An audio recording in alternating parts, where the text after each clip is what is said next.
Okay, I have it.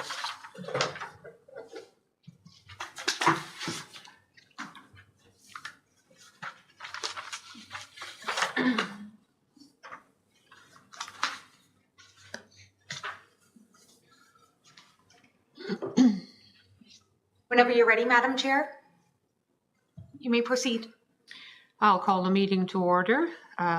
First item of business is the land acknowledgement statement. On January 23rd, 2024, we acknowledge that this sacred land on which Smiths Falls is now located has been a site of human activity for over 10,000 years and is rich in Indigenous history. This land is the ancestral and unceded territory of the Algonquin Anishinaabe Nation. We are grateful to the Algonquin ancestors who cared for the land and water in order that we might meet here today.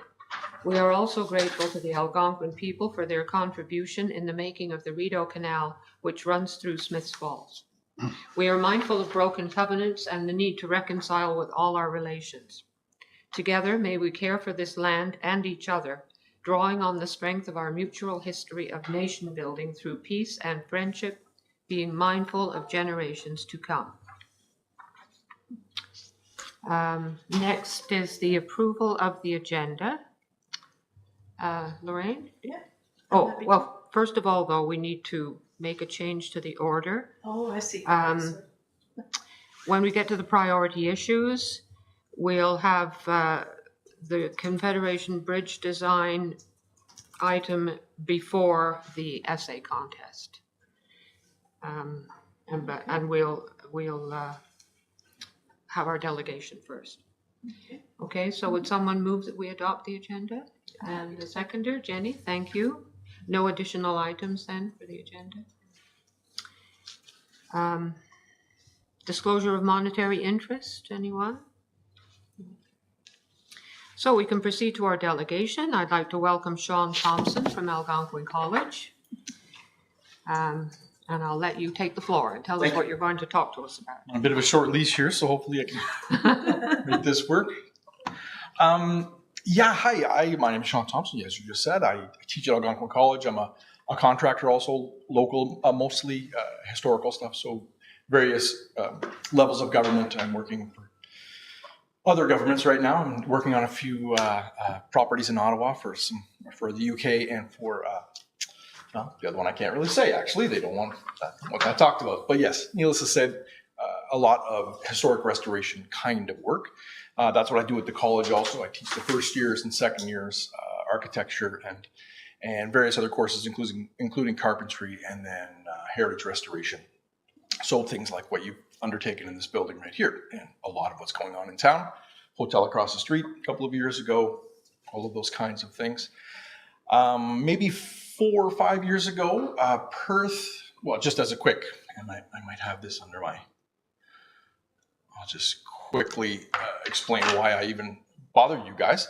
In town, of course, it's a little town, everybody knows each other, so I would often get phone calls from the Shannon Bayon, who was in charge of that kind of thing in town, sort of, in an emergency, in a panic, saying, hey, can you come and talk to this person? They're about to put a neon pink sign on this old stone building. Can you please come and try and talk them out of it? Well, I would go, but by then it would be too late. They'd already ordered the pink neon sign. They hired the contractor, things had been signed, money had changed hands. So nothing was happening then. I couldn't stop them from doing what they were doing.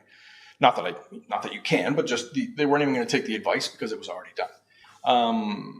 So that happened 4 or 5 times, 6 times. And so we then decided, why don't we get ahead of this? And I'll do a little facade recovery plan so that when someone came in, bought a property, you'd be handed a package that shows you what your building looked like, the history of it, what it looks like now, and what it could look like or should look like. And then the steps to achieving, bringing that back to what it was, including drawings of if you were missing a front door, beautiful old front door that had been taken out years ago for a glass sliding door or something like that. That might still be fine, but if you want to put the door back, there's actual drawings for that. So that the contractor can't say, geez, I don't know how to do that. Well, here's drawings, here's how you build it. That's worked out really well. They also hand that to when people are coming in for their heritage grant, which I believe Smiths Falls has or is working on. Those 2 packages kind of get handed at the same time. So here's the money, and we'd love it if you kind of had a good look at this, and maybe we can work something out here. I think that they are actually raising that dollar amount if, some part of the facade recovery program is undertaken. And if I could just peek in at my notes here, as you guys know, I'm going to refer to Perth. I don't want to have any kind of Perth Smiths Falls friction here. I'm not necessarily originally from Perth anyway, but Perth is maybe just a little bit further down the road with the Heritage District and the planning and all of those kinds of things. And it's fairly obvious. They took advantage of the Main Street program in the 70s, which just, that gives them, 30, 40 year head start on a lot of this stuff. You can see it there. Policy changes, yes. The guidance to the owners, that's what I was just speaking about. I guess, I don't know, the biggest problem for them before the facade recovery program was the buy-in from the locals. I want to paint my place purple, I want to do this and that. They couldn't understand why that was a problem. And it's fine, you can paint your place purple or put a big neon sign on your stone building. What they weren't getting is just the basic fact, beyond the obvious tourism dollars, and as you guys know, you have the canal and all the other things, it's an obvious draw. It's not a festival you have to put on, it's not anything, it's just this thing that people come to. Same thing in Perth, it's when the pink signs start to bleed into that. And it's kind of, you can come to Smiths Falls and buy this remote, or you can go to Perth and buy the very same remote. But why do you go to buy the remote in either one of those places? It's because it's Perth or because it's Smiths Falls. You get to walk around in the beautiful little stone downtown and you pick up your thing. These are available anywhere. You come there for those reasons, right? It's restoring the town back to what it was. So the buy-in was the downtown or the Heritage District should look like the Heritage District without the pink neon signs or the purple paint on the exterior. Paint the inside if you want to. Do whatever you like. So slowly but surely, especially with this facade recovery program, these buildings are, they've done a lot of work. They're fine tuning now. The other problem is a lot of these places are owned by just numbered companies somewhere, Toronto, Ottawa. They don't know who's in the building. They're just renting and collecting rent. A lot of those people are actually taking steps now. They get these facade recovery programs, and maybe they have some capital funds that they want to invest in their property. They now have a way forward. It's not just this, what do I do to my building kind of thing. Let me just give you a couple of examples of our packages. So I chose this one because this is a bit of an analogous to what you kind of see downtown here. This is in Perth. You may or may not know the building. It's just past the Royal Bank. And so what happens is, for this project, I hired 2 students that are employees of the college. They went out and did a history on all these properties. And there's lots of history floating around. There's lots of books written, but it's a fairly focused history on the less about the families that lived there and more about what the building's gone through. So this, for example, is right downtown. This was a home turned into a business. So, if you'd looked at this 60 years ago, 70, 80 years ago, this might have still been there. And you might think that was always a commercial space, always a store, because of these large windows down here. Well, it wasn't. It was a house. Then this commercial space, and it's right downtown, so of course it was going to be. And that's what it looks like today. But actually, you can still see the building, the end of the building here, right there. So the building is still there. They kind of built a brick building around that building. So they did manage to hang on to that little guy right there. And I'll bet you that's at least a building or 2 in downtown Smiths Falls here. At the very least, that's there. And that's okay. All that had to happen with this property, the only recommendations were the signs. And I guess in keeping with something similar to what is here now, was there in the kind of middle of its life. It's kind of a typical kind of cornice return that I've seen on a couple of buildings downtown here. There's signs stuck into them, but at least you have the bones of it. And that was fairly standard throughout the town. So slowly but surely, these businesses are reinstalling that sign. It might just be that little thing. It might be a recommendation about windows or, mortar joints or, something around the front door. That's a fairly straightforward one and much more commercial. There might have been a fire in the house, something like that. And then this new facade gets built. So not much on this building, but at least they have something to go from when they do need it. This guy is a house, it's newly designated. It's weird though, because the homeowners actually approached, and very few homeowners ever really approach and want their house designated. But they were being a little bit sneaky about it, because this house originally, we don't have a picture of the original, but in speaking to the neighbors, this house had a large shed roof porch running across the whole front of the building. It's an Italian style 4-square house, so it would have been a flat roof, slightly shed, but iron cresting, all of those kinds of things. This thing got put on, I don't know, call it the 1980s. It's not great, but it served a purpose, right? It's cold outside. They wanted somewhere to put their boots and things like that. Not great for the building. Well, they put this on there. Now, if you just walked by, you'd think that that's the original porch. It's lovely. They've done a great job. Stone. Those are actually turned columns. They're not plastic. They're not aluminum. It's really nice. But the point is, that's not original, right? That's like kind of lipstick on a pig in our trade. Great. It looks nice, but they wanted it designated that was the original porch to raise their property value, of course, which is wonderful. The town did designate the place, but with an addendum on it that's not the original porch. So with someone buying this place, we could have set forward to them the little package that tells them that that's not correct. They might have just gone ahead with it anyway, or just put back on the building what was there originally, which would make it worth more in the long run anyway, more so than the porch they did do. It's less about curb appeal and more about what's correct on the building, which increases curb appeal. So my proposal, and so I have some lovely students this year that are looking to do some work like this. I also do consultancies. I can't really hire students, so I'm just kind of scratching my head thinking, and then I realized, my God, right down the road is Smith Falls. What are they doing? So I just kind of dropped this on Carl and Mary, and had a lovely meeting. That was great. So the proposal is for 4 students, 35 hours a week, 16 weeks. So essentially this summer. The specifics, so we'd identify, well, the fact that Perth was at the place they were, and we could just go ahead with a facade recovery program. That could happen here too, but it could be a thing where we are assessing properties around town. We are cataloging properties. How many Queen Anne vernaculars are in town? How many buff brick buildings are in town? Get a catalog per neighborhood, per quadrant, however that wanted to happen. But we do have, it would be 4 students available to do all of those kinds of things. So that would be something that you guys could decide on. The facade recovery program is plug and play. It's ready to go. And most, if not all, of downtown can be done fairly easily. But with the amount of students we have and the amount of time that the college is willing to put forward, there's lots of other ways we can kind of help push along your heritage plan. Not sure where we are yet, if the RFB is in place, if you have someone hired. Okay. So maybe working in conjunction, maybe not, just getting out cataloging, kind of saving some time for the other folks that could be better spent. So an environmental piece also. So at the college there is an environmental sciences in Woodruff that goes around and looks at old buildings and decides how things can be retrofitted, or just gives suggestions on how things can be retrofitted.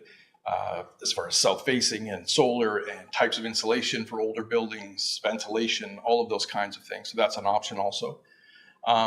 We base these assessments on a Parks Canada model.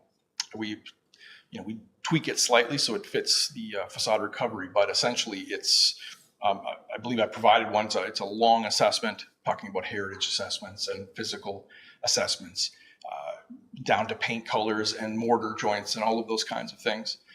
So like I mentioned, students would be employees of the college. So all of the photocopying and insurance and all of those kinds of things would be taken care of by the college.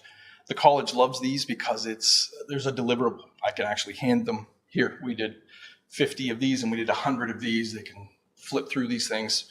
Who knows what they do with them? But it is the applied research part of it that they like. It's not just some, we're going to attempt to do this. No. This is an actual package that gets handed to them. They love that stuff. I'd be the supervisor. I think it's like 12 hours a week, but I kind of keep them on the straight and narrow so that they're going to have questions. How do we go about this? Who do I talk to at the town? Who do I talk to at the school? That kind of thing.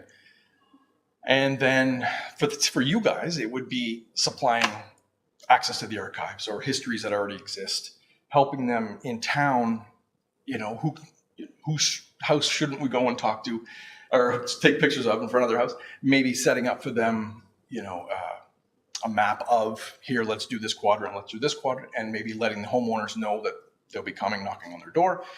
Nothing invasive. They don't need to ever go into the house. It's really just taking a picture of the outside of the house, maybe a few pictures of the side, something like that. So other than, any kind of financial piece that the town wants to include, it's really, kind of 80% the college and the students taking care of the whole proposal with some aid, like I said, for histories and archives and things like that. Sorry, I've been talking all day to students, so I'm a little caught. This is a great idea. The thing I love about it is we, in the past few years, one of our economic development team put forward a sign booklet or guide, and the signs in it are very modern.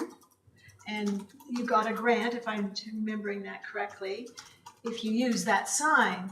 And the sad reality is that there was no option in that with any heritage-looking sign. Mm-hmm. So when you look down our Beckwith Street especially, you'll see brand new signs, but they're definitely not heritage in feel. Mm-hmm.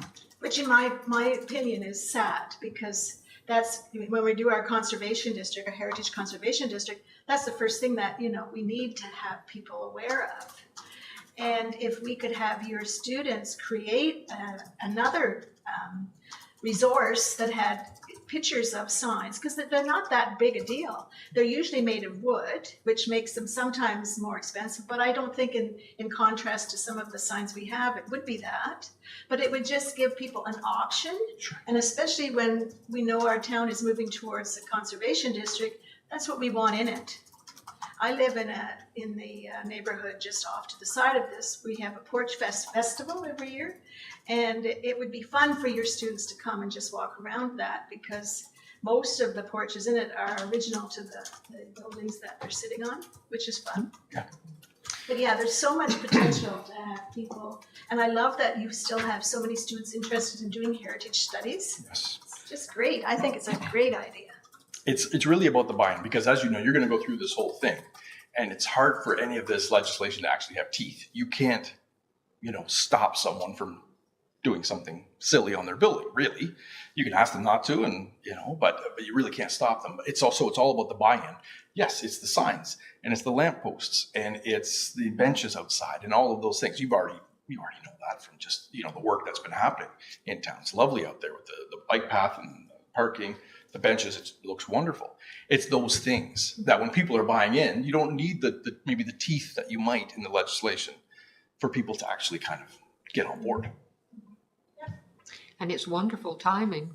It is. Yeah, I didn't know. I just thought, God, why are we not engaged? Smith Falls is right there. Yeah. And the housing stock here is incredible, right? It's, there's been some booms and busts, and that happens everywhere. But that's also an interesting part of the history in the buildings. But the housing stock is, I did a fire truck pull a little while ago in the summertime for some charity thing, and we walked kind of back through town to go to C2, and I hadn't seen some of those buildings. And building nerd, I walk around and look at all this stuff, but there was 3 or 4 buildings I had never seen before that should be in a place like Perth that's further along, should be a designated building. You've got hundreds of buildings that could be. Yes, we do. Or neighborhoods we have. The residential stock is, there's a lot. The best way I can describe it to people, and they just, what are you talking about? It's if you have a 65.5 Mustang, Carl has an original, and I bought one, but I took out the motor and I souped it up. It might seem like it's worth more, but his is worth 10 times mine because it's original. It's the original paint. It's the original upholstery, all of those things. People they have a tough time understanding that stuff is why that house, people like your house. It's because it looks like that, not because you've put, black shingles on something that was a cedar roof, something like that. That's that buy-in. So you don't need the teeth, because the teeth is hard. You can't kind of stop people from doing the wrong thing sometimes.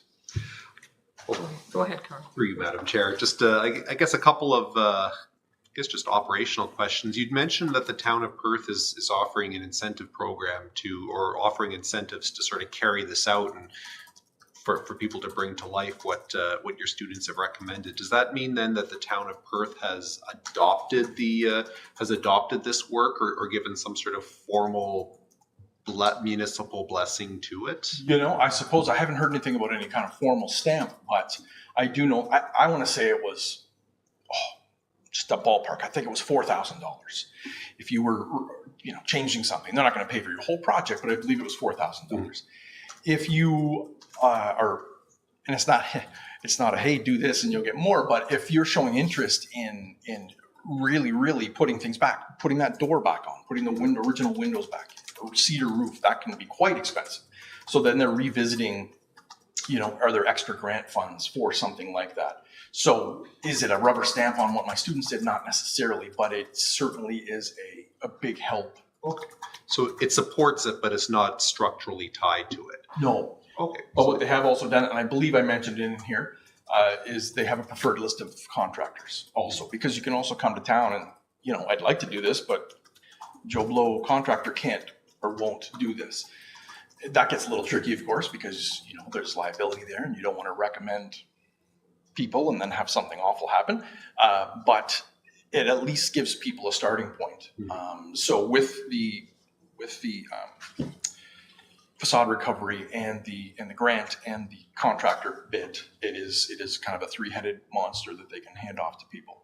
Our current community improvement plan offers additional. We have a facade recovery program for our downtown core, and it offers additional funds if somebody's looking to undertake work that's done by a heritage professional and implementing that. So not a ton of extra, but it helps. Yeah, absolutely. And also I believe we offer some for properties that are designated. So perhaps when that's one of the things that the Heritage Conservation District process, of course, is going to, if council decides to go in that direction, we'd be looking at implementation options or sort of incentives. So perhaps either a revised CIP or something like that. It's obviously too premature to go into great detail, but I think obviously every best practice I've seen is if we're going to be introducing a stick, then introduce a carrot to help out with that. The other question, and more is just speaking broadly, do you view, there's obviously a Heritage Conservation District in the town of Perth, which would have an inventory and a fair bit of research done on that. We have some of that work done already. Would you view this as complementary to that, or would you view it as more appropriate to be looking at houses and buildings that are, say, outside of our Heritage Conservation District study area, but can still certainly benefit from that? And there's many, many homes in our town that are outside of the HCD study area that could use that attention. So I don't know if this would be complementary to the HCD or just exist in parallel, focusing on a different geography. Yeah, certainly. You're right. You don't want to repeat the work if you don't have to. Now, there may be some buildings that were skipped over, or maybe not enough was done, but that is the bigger, let's just say Perth is working on concentric circles, kind of there as the heritage, and then there's the odd house out here or out there. I would suggest, if you guys have that kind of situation going on downtown here, yes, picking some neighborhoods and having them go through those, maybe just as beneficial or more, because those are the people, like for, if someone's going to redo a roof downtown here, it's going to be quite a bit more than it is on a home. So that $4,000 or $5,000 grant will go a lot further to a homeowner. And if they're going to put a roof on anyway, that $4,000 or $5,000 might actually just get them to put on the correct roof, a standing seam metal roof, or a cedar roof on the side porch, something like that. So yeah, that piece would be up to you guys, how you want, you have them, they have the ability to pull this off, where do you want to go with them, I guess? We have our Heritage Conservation District study area focuses on our downtown core as identified in the official plan. And of course, there's evolving provincial criteria that identify what's an appropriate concentration of heritage resources. So if approved by council, the end result with the HCD may be smaller or different shape than what the study area is. That being said, there's along Brockville Street, along some other streets, there's beautiful intact neighborhoods of heritage, that very historic neighborhoods full of some of that really beautiful building stock you referred to that aren't even part of some of those properties are designated, some of them are listed of interest, but they're not part of the HCD area right now. So I think there could be room to look in. Well, there's hundreds of houses in town that should be looked into a little more history, and the photographs are the big thing, right? You see a couple of photographs and you think it was one thing, and of course it wasn't. And you can pluck. Like, the whole idea of restoration is I could decide, or you guys could have decided, we're going to restore this complex of buildings to the day before this building went up or that building went up, and then you would just tear this whole building down. That happens, right? People decide when they want to restore back to. So even if, even the chocolate factory building, right, there will be parts of that. It doesn't look like this building, but it is still part of the heritage of the town. And if there's still little chunks of it left, if there's a brick outbuilding that was the storage unit for something, that's a designatable building and important to Smiths Falls, more so than the obvious stuff downtown here, the post office and the library and where we are now. There are sections of that building that are designated. Oh, they're designated. Okay, very good. Very good. The nurses, it's a red brick building there that some of the nurses lived. There's some big pockets of that area that, Yeah. like you say, have a story that should have, like the hospital should have been kept. Like, there's so many things in my view, looking back, and I was just a child when some of this happened, but there's so many things that unfortunately we changed and didn't really know. There wasn't a heritage committee that was fighting for any of those things. Short-sightedness, but it's hard to. We're a couple hundred years old as a country. You go to Europe and it's a 13th century, whatever. We're just babies. So yeah, a lot of that. So it's a good time to stop the bleeding, I guess. And oops. It's never too late. And, Yeah, it's very timely. Yeah, and it fits in so well with our Heritage Conservation District plans. So I think it's great. So just a little bit, I've been speaking with a couple of gentlemen from the college who are kind of coordinated to put this together with applied research. And I don't necessarily want to be, I'm not on a high enough level to talk about finances at all, but their last question to me was, okay, well, what is Smiths Falls going to, what would their contribution be? I said, of course, I don't know. I don't necessarily want to know. That's for you guys to talk about. So if this is something that interests people, I may just go ahead and put you guys in contact with the correct people on that end. It's kind of a chicken and egg thing. Just to let the cat out of the bag, they're going to pay for most of it. If not all of it, they're going to pay for most of it. You guys would certainly, a portion would be lovely, but it's not like they're trying to play it, but they kind of want to know what you're going to do, and you probably want to know what they're going to do. So it might just be, if this is attractive to people, I would just put you guys in contact with the correct people at the college, and those discussions can happen, and then we can see where it goes from there. Very good. Thank you. Okay. Any other questions? Thanks, I'll talk to you soon then. Okay. Thank you very much.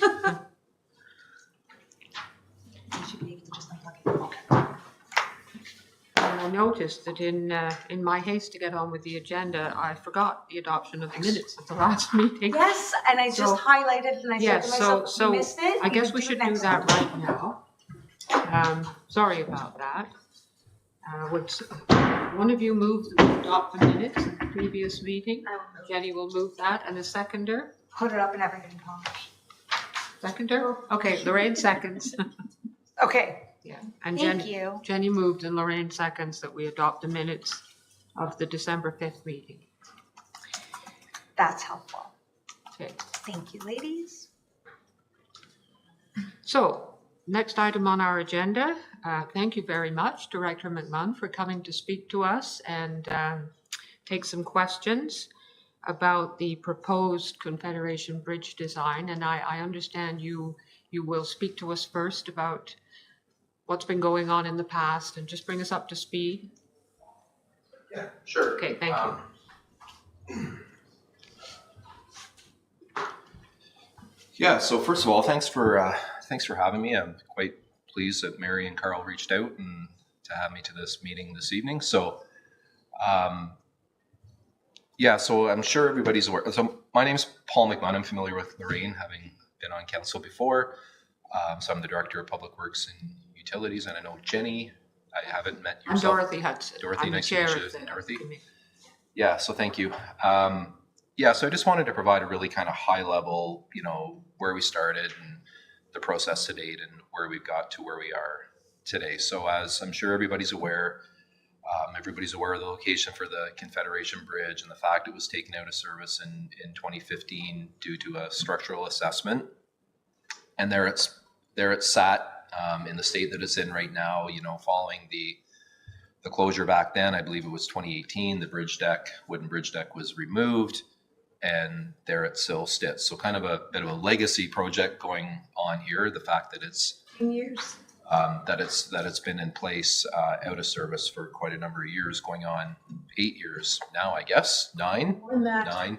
I was council for 12 years and we talked about Confederation Bridge for those 12 Right. years. This is year 13 for me. Okay, yeah, so it's been some time. So anyways, finally the time to rip the Band-Aid off and do something with it. So that's what I'm tasked with within my department, to get something going on this. So we know it's been a strategic initiative from the previous council that Lorraine, that you sat on in your term, or your recent term, and it's still on the strategic plan going forward.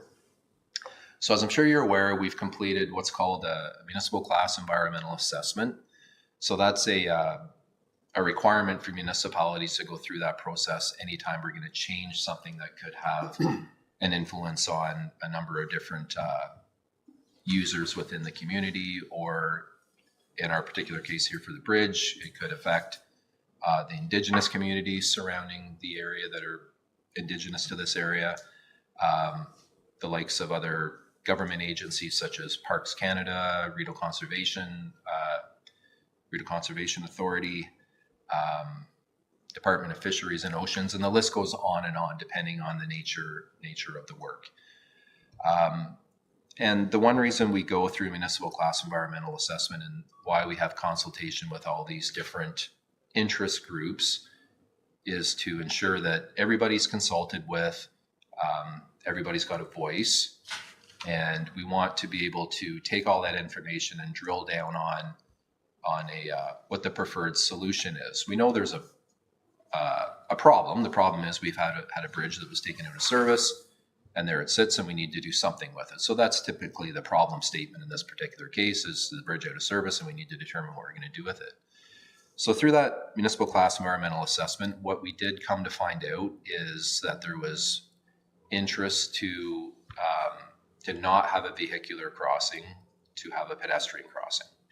Right or wrong, I'm not here today to try to get into a debate to rehash that. We know that's where we are today, and council has made the decision to remove the bridge that's in place and put in a pedestrian structure in its place. So here we are. So the question is, what does that structure look like? So a little while ago, I took a report to committee and offered a bunch of different options for the committee to deliberate on, and the option that they ended up coming up with was they supported my recommendation in that it be a bowstring style bridge, painted black with a concrete deck, and it be a single span. So what that means is we're going to span from one side of the river to the other and not utilize the center pier. If we were to deviate from that, it wouldn't necessarily necessitate an amendment to the EA, because the EA is basically noting that council's wishes and through consultation, that it's going to be a pedestrian crossing. I think that's really paramount when we look at the EA, and why I say, to make any changes to the design, whether it's going to be steel or wood or plastic or whatever the case may be. I'm not suggesting it's going to be plastic, but it wouldn't necessarily open up the EA to an amendment, because we're still holding to the nature of the municipal class EA in that it's going to be a pedestrian structure. Okay. So the, how do I work this thing? I can see it be doing really good. There we go. Okay, so there's the bridge as we all know it. Bridge. These photos are fairly recent. That's without the deck in place. And that's what the general arrangement drawing looked like from McIntosh Perry. They completed the assignment for the municipal class EA. Doesn't look like much there. It's just a plan view would be the drawing on the top, and the one below Can is I ask, is that at the top, is that this? at the top. Yeah, like that's supposed to be the bridge, the top? The top picture is in plan view, so looking down, Oh, looking and then the down one at- below it would be in cross section.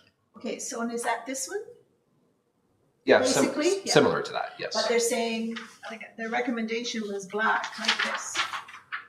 Yes. Yeah. Yeah. So I'll get to it. There's more photos too. So there it is in, I guess, kind of profile view, looking down the bridge. Sorry, this is TSI's presentation. So there, something like that is kind of what I like envisioned and what I had taken to council in a previous report. Kind of looked like that. Obviously, it's a wider span, but this would be like a prefabricated bridge. There's a couple of different vendors out there. One being Algonquin Bridge, another one being I think you pronounce them Ecro or Ecro. what will the bottom be? Like in that one, I've read this many times, but Concrete deck. It's been poured concrete, hasn't it, in the past? We won't be using that again. The existing bridge that's there now would have had a wooden timber deck on it. Did they not pour some like concrete on lately? Not to or my tar? knowledge. Not No, to my I thought knowledge. they had. It may have had an asphalt surface over at one point just to take out the undulations of the. But will the this wood. be wood? No, well, this one, as you see here, we don't know what it's going to be yet. Okay, so but what you see there represented in that picture and what I presented to council and what they adopted and passed a resolution was for a concrete deck. Concrete deck. Concrete deck. So Yep. can you explain to us what that means? If you pour concrete, or is it? Yeah. So the picture you see there, so there'd be the superstructure. So the underneath, all the steel supports underneath the bridge would essentially take the load of the bridge, as does that bowstring arch. It's all integrated to take the live and the dead load from wind load and snow load and just the load from people traversing across the bridge. And will it go out a lot more on each side than the old one did? Like it looks like that in the picture. Wider. Like it starts sooner. You know what I mean? Like the one we took down or that we're taking down starts at the road where it ends. Yeah. But these appear to be started sort of just before that. So the bridge kind of lies on land rather than. Yeah, it all depends on what we finalize as the detailed design. And again, it's still a little bit up in the air, and I'm going to get to that in a second here. But that particular structure, it more than likely would extend past the ends where the Which when it's a pedestrian bridge, it makes sense because then the pedestrian starts right away rather than having to step onto something. Essentially what's going to necessitate it being longer than what you see there right now is we're not going to utilize the existing abutments. Right. So the bridge sits on those stones, or they're like a big armor stone that make up the canal wall. So we don't want to mess with that. We don't want to be in a case where we're working in water because there's a whole pile of permitting that goes along with that, and some really tight timing windows because we're in fish habitat. So we don't want to be in there trying to work when there's fish spawning taking place and whatnot. So anyways, long story short, we're going to be installing new concrete abutments in behind the existing canal wall, which serves as the existing abutments right now. So that'll effectively push the bridge out in length. So there's going to need to be some approach work. And based on the original general arrangement drawing, that's kind of representative of what you see up there on the screen, it would have required a grade raise in the road as you approach the bridge because of without getting too technical, but it was with respect to the hydraulics of the river itself or downstream of the dam. So we had to make sure that the new bridge, the underside is what they call the soffit of the bridge, that we're no lower to the we're no closer to the river than what was there before, or else we'd have to Right.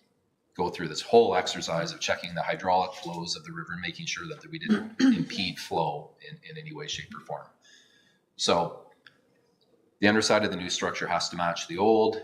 Because of the new bridge design code, it's going to require that structure to be higher, which essentially is going to make it longer. So picture like a cantilevered or a cambered bridge. It's going to be on a bit of a camber like this. So it essentially will require some approach work. So where you enter the bridge right now, is if you were to drive across it, you can, because there's no bridge deck there. We'll be a little higher on that on the approaches. Okay, I think we'll be higher regardless of the bridge that we end up putting in. Okay. All right, so that's enough about what what I had recommended to council and what they had passed a resolution on is kind of what you see there.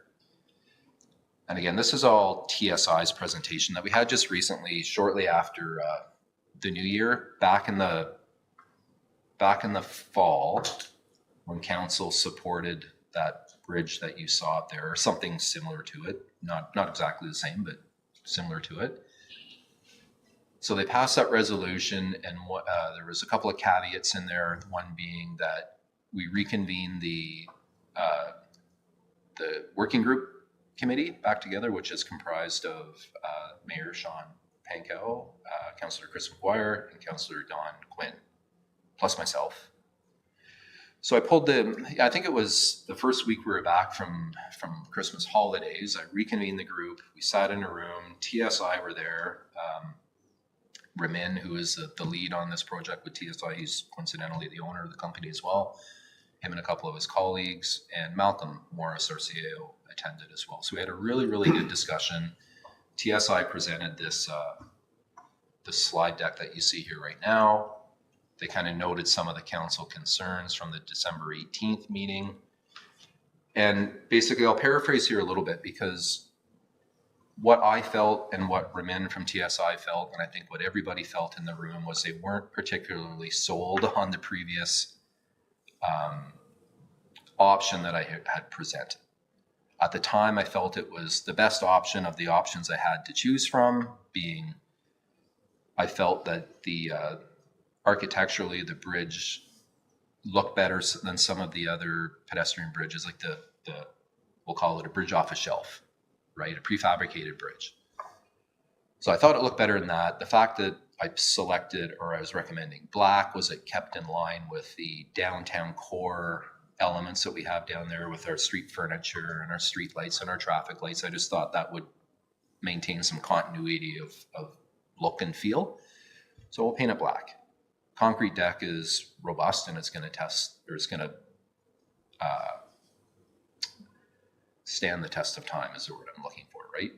So it'll be a bridge that'll be there for a number of decades to come.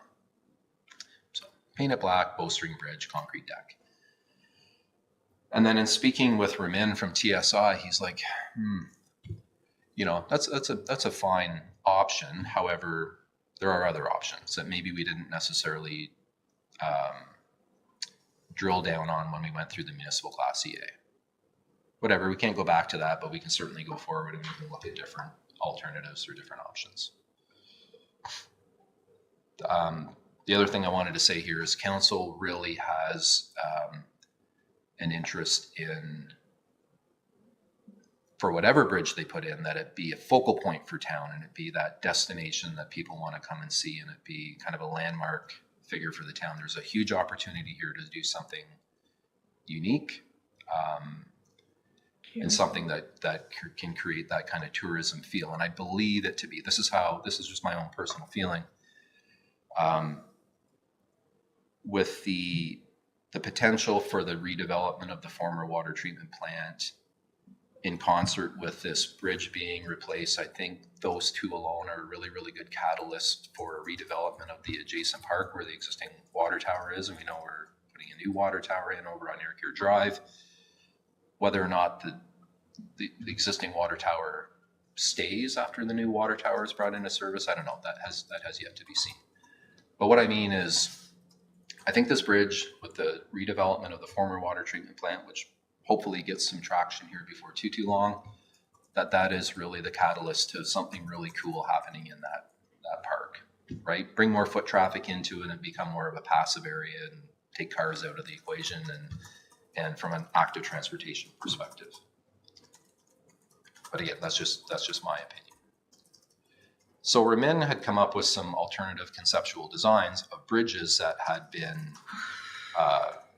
these aren't conceptual, these are bridges that actually have been designed and put into service in, whether it be in Ontario, Canada, or around the globe. This particular one here is in Toronto. The number of these are in Toronto. It's an option. I don't particularly like that bridge. It's different. That one's kind of unique. Again, that's in Toronto. That's a pedestrian bridge. And I should note that these are all pedestrian bridge. This one here is a conceptual bridge. Another one that's going to be going in Toronto at Keating Channel, wherever that is. Not quite sure. This is one here that's crossing a series of rail lines. That's that same structure crossing the rail lines there. Same one again. That one's kind of interesting to look at. A nice looking structure. And then we get into what I'm going to show you here in a second, these timber structures. So I had a feeling or a sense that when I was looking at these, because I looked at the draft before I presented it to the group at our working group meeting, I said to Ramin, I really think that council is going to have, and this is just from the information that I'm picking up as we're going through the discussions with council and where I thought council's head maybe, or at least the working group's head maybe. I said, I think they're really going to be interested in these timber design bridges because they're really cool. So I don't know how many of you have actually seen these photos before, if you reviewed the report. But this particular one here is in, where is that one? That's in Ohio in the States. Very unique. This one here, I don't believe is in Canada. He doesn't have a location on that one, but again, interesting looking structure. And I should note that these could all be incorporated into our application here in town. Again, that's that one, but with a lower top chord.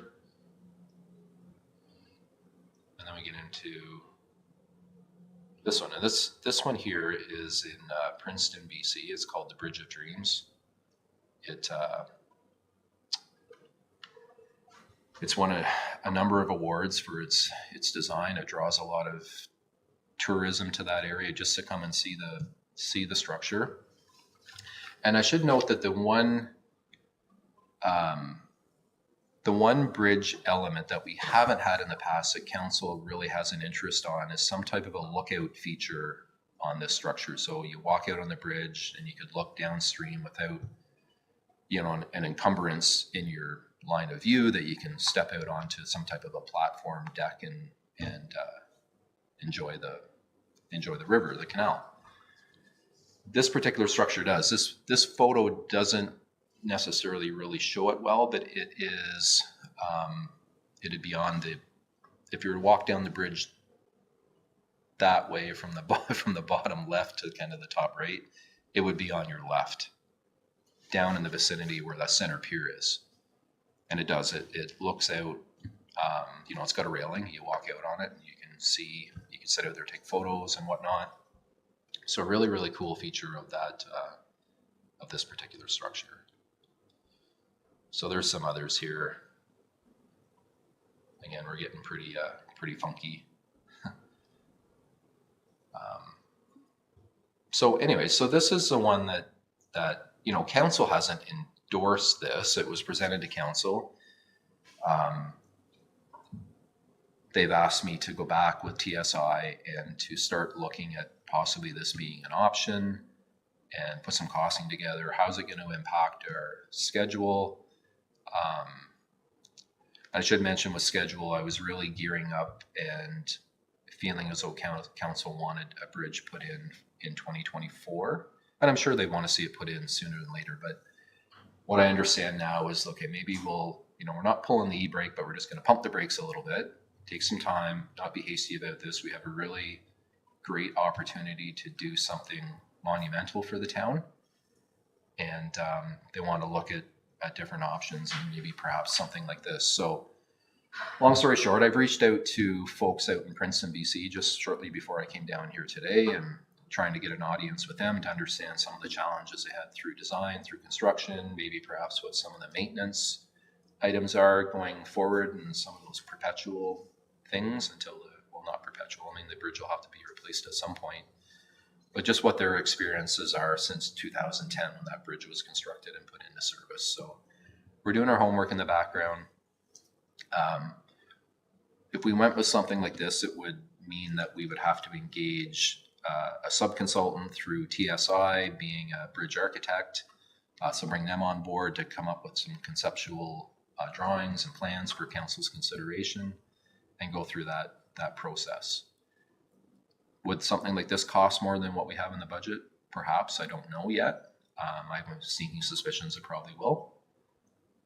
But again, that'll be council's prerogative if they want to increase the budget when the time comes. And, we'll give them all the different options. We could go with the previous bridge that I had up with, that bowstring bridge painted black with concrete deck, which we anticipate to be somewhere in and around 1.3 to 1.5 million to construct, or something like this. This bridge back in 2010 was about $1 million budget. So has it doubled since then? Has it tripled? I don't know. We know how prices have went since COVID and inflation. It's gone crazy. So with that, hopefully that gives you some context of kind of where we started. It all stems back to when Lorraine, when you were on council, we've been talking about this for a long time, right? Okay. Just Yeah. 1 second.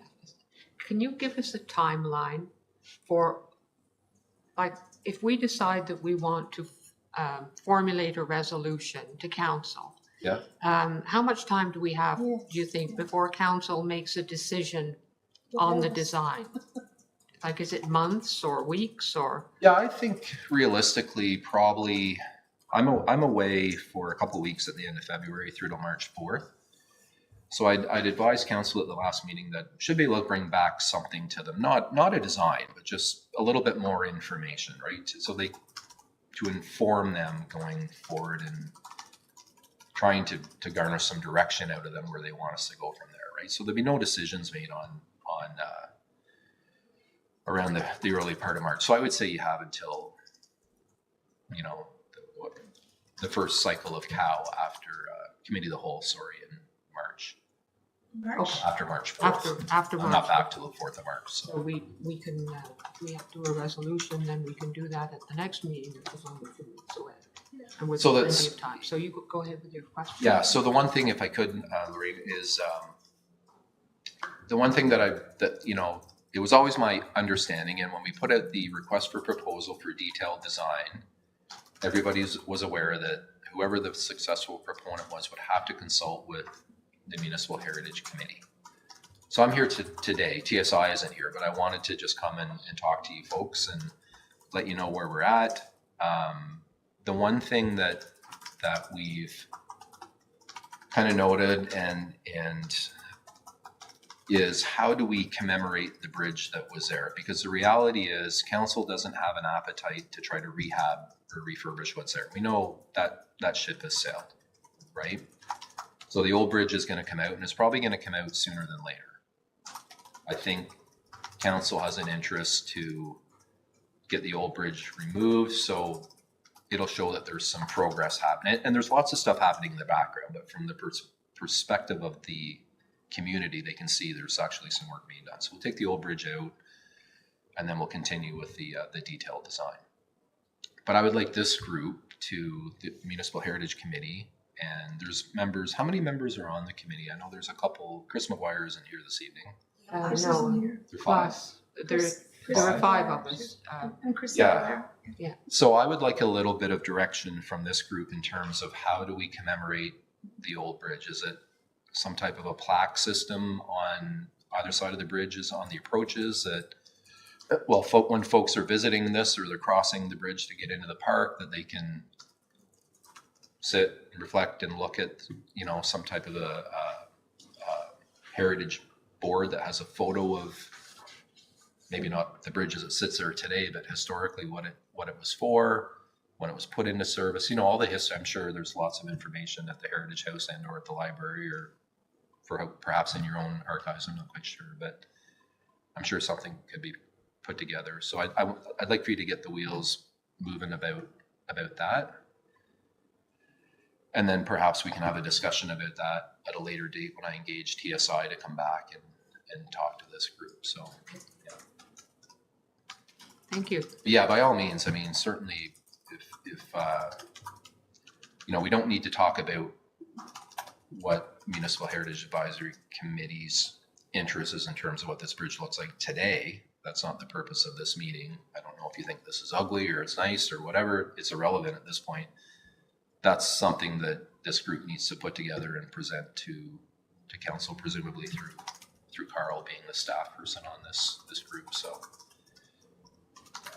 but I just wanted to make it clear that, you know, everybody lobbies, of course, right? And there's council certainly wants to hear the voice of this group, but I just wanted to say that the old bridge will be removed. One of the big issues with the old bridge is the amount of lead paint on it. Over a water body, we know that we've already done the materials testing on that, and it's heavily coated in lead paint, so we're gonna have to deal with that on removal. So it'd be terribly difficult to rehab and terribly expensive, right? Well in excess of what a new bridge would cost, for sure. Yeah. So I'm happy to take any other questions if there are any. So This one was 3 million or something, wasn't it? this one, Yeah, what was you gave us a costing at that? yeah, excuse me, the price in 2010 was about $1 million. Okay, so, But what that looks like today, I don't know. We're just in the process of engaging contractors, not to build it, but just putting some feelers out, you know, who in the area can do something like this or similar to this. Yeah, who can do it? You know, those that are contractors, they look at it and go, okay, you've got a 46-meter span from one side of the canal to the other. You're looking at, I don't know, just throwing numbers out there, $2.2 million with abutment work and that kind of stuff. So I hate to throw out numbers now because it's all speculative. I have really no idea until we get into it. So yeah. And like I say, the interest in timber bridge, whether it's like this or not, I don't know.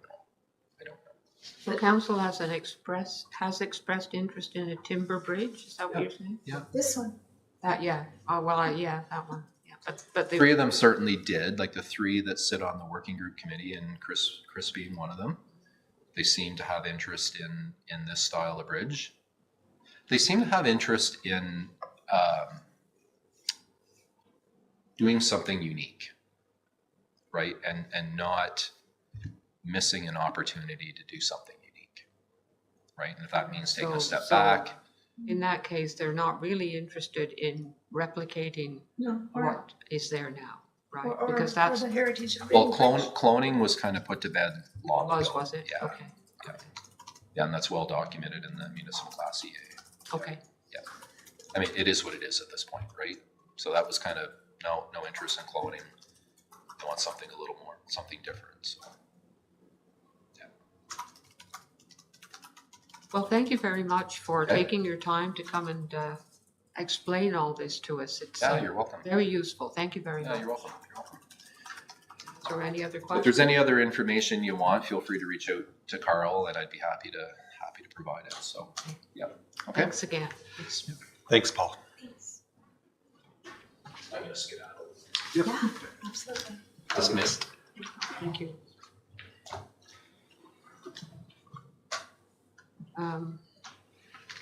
Well, we've covered that item, A and B, haven't we?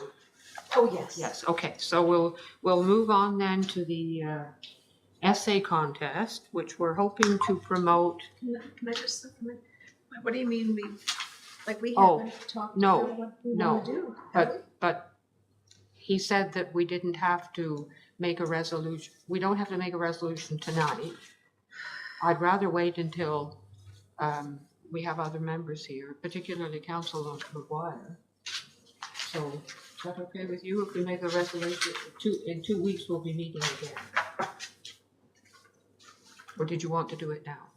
No, I will not support that bridge in any way. And I can't understand why, as a municipal heritage committee, we would take down our most treasured asset in heritage, that bridge that I've wanted to take down for 13 years or fix. And then they've given us some options that are similar to it. And instead we're going to have this type of bridge because they want to have it stand out. But in my view, that part stands out because it's the most beautiful part of our whole town. It doesn't need a bridge that's super duper. It needs just a place for people to walk across and look at the water, the way we did when Confederation Bridge was open. And I think that we can draft a resolution in formal language that we send forward to council, expressing concerns about the bridge design. But I think we'd be advised to wait until the meeting that takes place in 2 weeks. If everyone agrees, okay? I'm okay with waiting. I guess my question is what our involvement should be, I know. if any, is kind of where I lean. So I'm okay waiting. Yes, and I'd like to have Councillor McGuire involved. He's written some pretty good resolutions for us in the past, or worked on them anyway. Defer that until, when is it, February the 6th, Carl? So ultimately, council will make the decision on Yes. how the bridge is going to look, and they're going to be consulting a variety of groups, the Heritage Committee being one of them. It's not a designated property, so there isn't that sort of statutory piece that the Municipal Heritage Committee would have as they would if we were dealing with a designated property, whether it's owned by the town or somebody else. But I think some of the things that potentially staff might be looking for direction on, and I can have that conversation with Paul and with this group later on, is just for MHC's advice and guidance on how you would like to see heritage commemorated through this.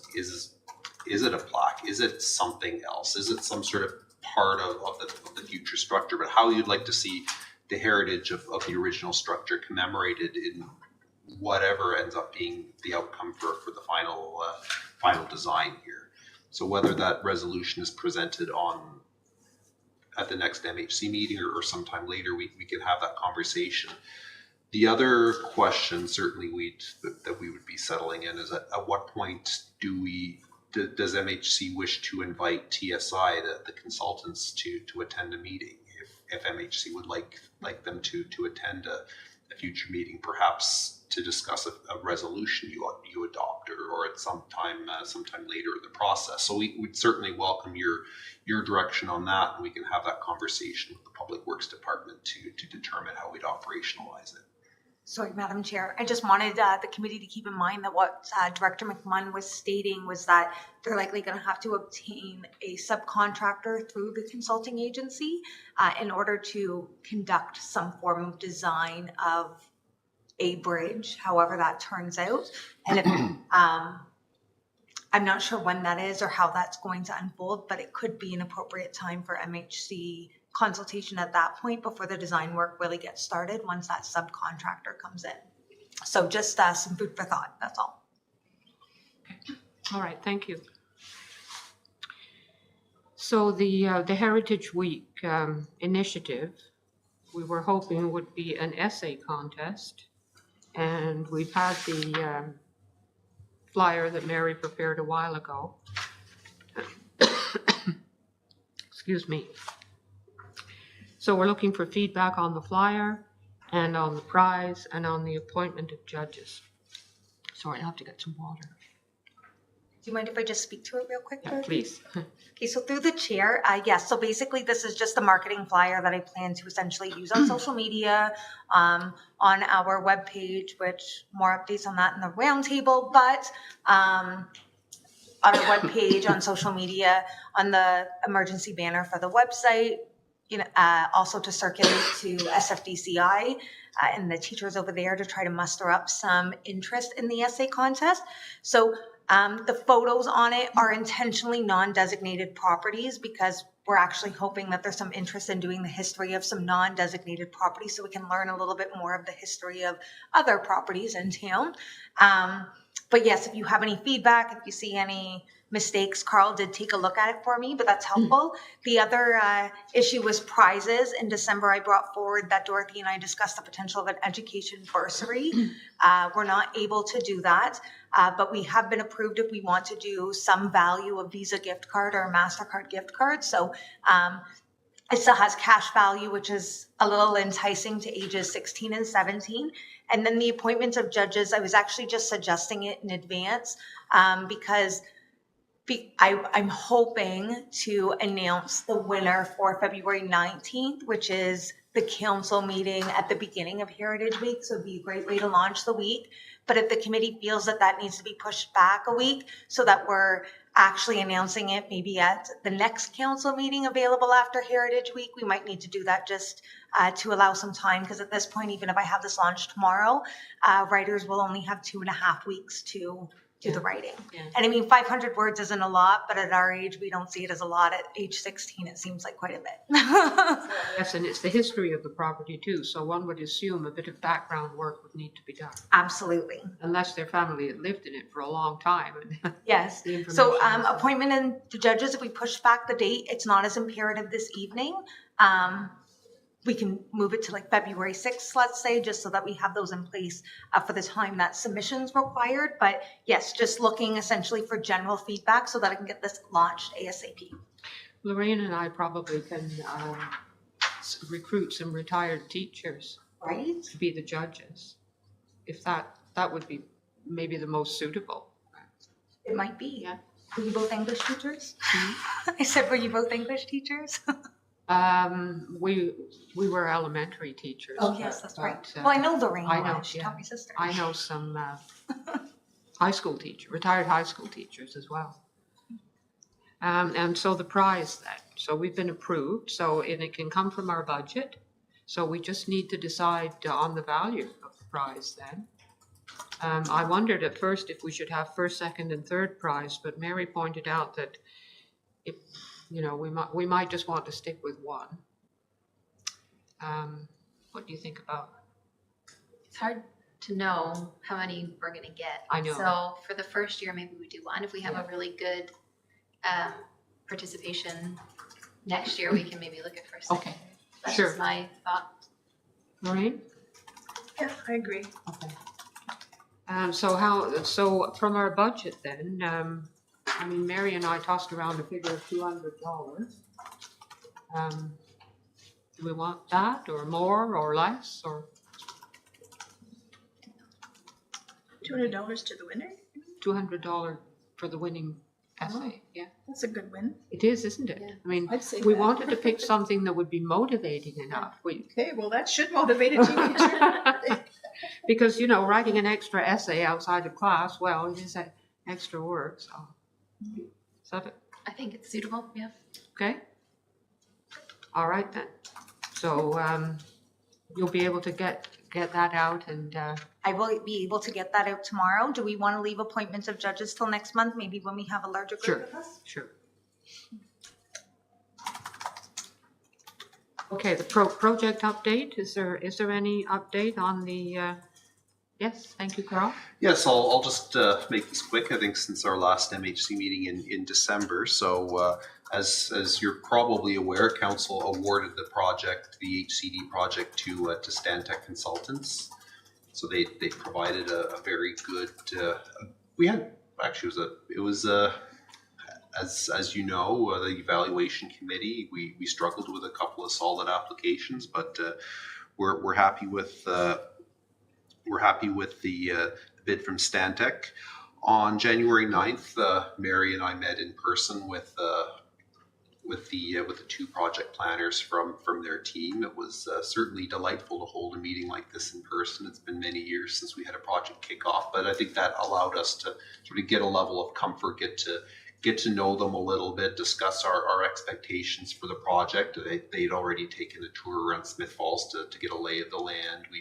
We talked about delineating. Well, we know what the study area is, and sort of talked about sort of what that's going to look like when all is said and done. Certainly, we know that the province has set forward sort of some criteria that need to be met for an area. Can you share what that is? What's the area? The study area is the downtown core as identified in the official plan. The one that we've been working on for years? That's You mean just that? that triangular area. Okay. So that was that doesn't mean that would end up being a future municipal heritage conservation district. There may be areas of some parts of that study area may end up not meeting the criteria set forward in provincial legislation. The province has raised the bar in the last year or so with some changes to the Heritage Act. But anyway, that will be identified. They're going to be right now we're just concluding some of the project paperwork and the project contract to get that underway. But what Stantec's going to be working on behind the scenes over the next couple of months is developing the inventory, doing research. We've provided, and I'm providing them reams of information, including work done by a master's student on this very subject a number of years ago. So Stantec will have access to a lot of information to assist with that work. So the first the first element of public consultation would occur in the spring of 2024, and that would introduce the concept of the HCD study to the public, gather feedback about the area's history, and sort of hear from the public what the community values are and what's most important to preserve. So that work would happen. That consultation would happen following their background report and review. So they'll already be pretty familiar with research on the town, and then they'll be listening to the residents most affected. In consultation with the consultants will also be obviously there's myself, Mary, our director of community services, Stephanie Clark, and Jenny Davis from this committee are on the steering committee. We'll also be adding a member of the Downtown Business Association to the steering committee as well, so that voice is represented in that process. So we certainly want to do what we can right off the bat to sort of encourage the buy-in, stakeholder buy-in for this project. So I think that's just quickly where we're at right now, and I can continue to provide updates to the Heritage Committee as this moves forward. Excellent.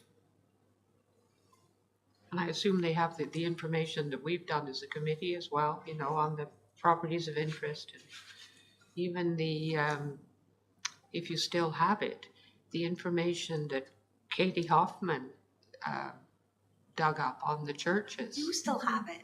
Because some of them are within the downtown core. I was thinking of that the other day.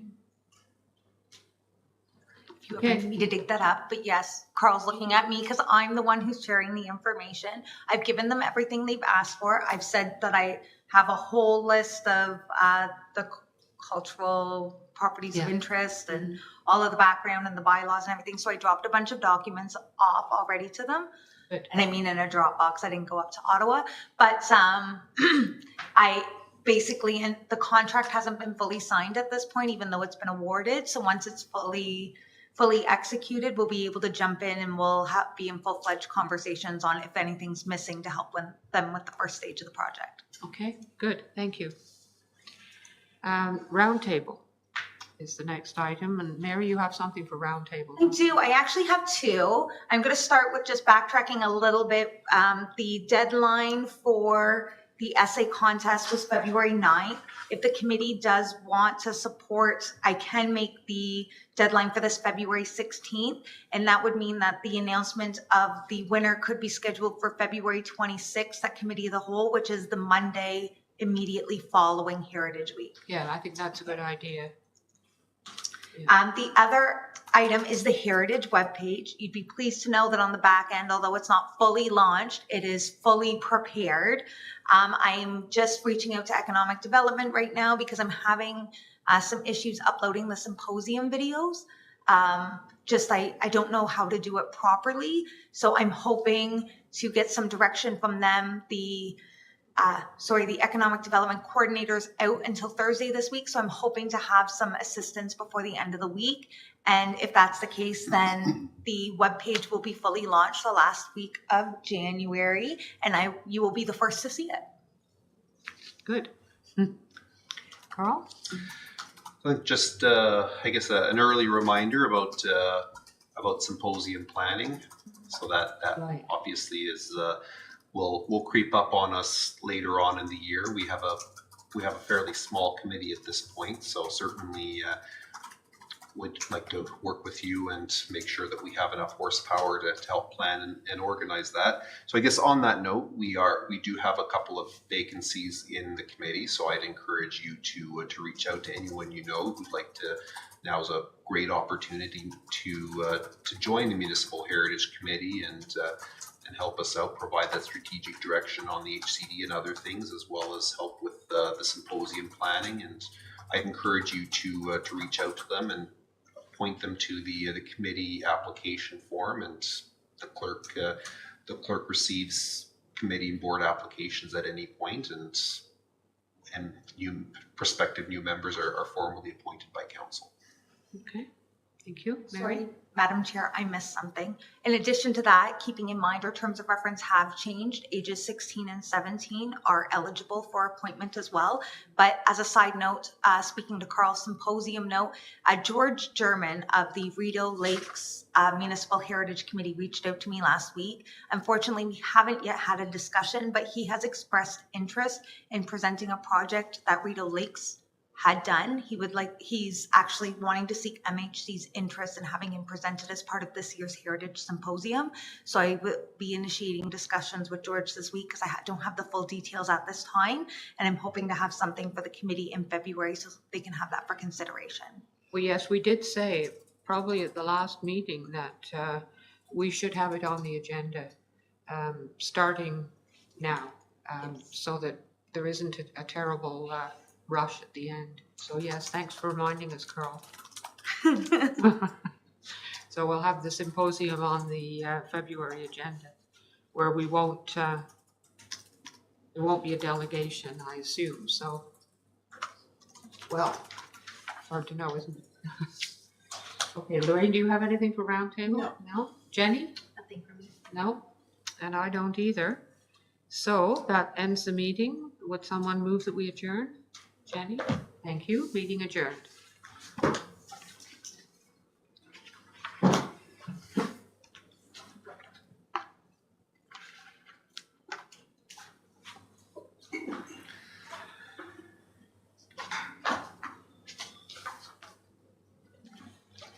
And are we off? Sorry, I'm just waiting for us to go off live, and Okay. as soon as I'm told I'm clear, you're good.